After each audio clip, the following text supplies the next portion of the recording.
Sabi niya, Hinaharang na nila eh. bakit walang ledger nung panahon ni Duterte? Hindi ko kami nagbibigay eh. Opo.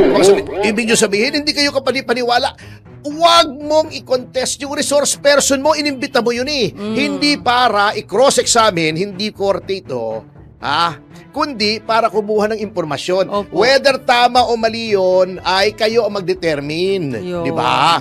Gagamitin nyo lang yung impormasyon na yan in the formulation of new legislation or remedial legislation para magkaroon ng susog yung mga dating batas para kung may loophole. Para mambabago. Or may bagong batas. Yes. Para kayo mag-judge, wala po. At saka, alam mo akala mo talaga itong si Luistro magaling eh.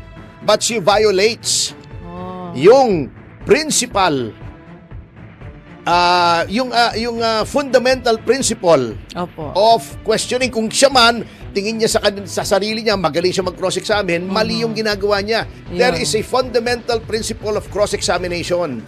Do not ask a question, the answer of to which you do not know. Ayun. Huwag ka magtatanong na hindi mo alam kung anong isasagot na ng witness. Tama. Para hindi ka maboljak. Every lawyer na marunong mag-trial ay alam yan. Para hindi ka nabobolyak, sinabi niya, bakit wala nung panahon ni Duterte? Ba't walang ledger? Hindi ko may nagbibigay. Opo. Hindi niya alam. Sigurado kayo. Ayun. Ito pang si Terry rin doon, si Bambolyas. Si Boy Bambolyas. Ay. Tanong pa ng tanong, hindi kami naniniwala. Ay, di huwag ka maniwala. Pero inimbitan niyo yung tao. Mga Ayun. abogado ito napapakamot na lang ako ng puwit Ay, ganun. Oo. Pero attorney, sana.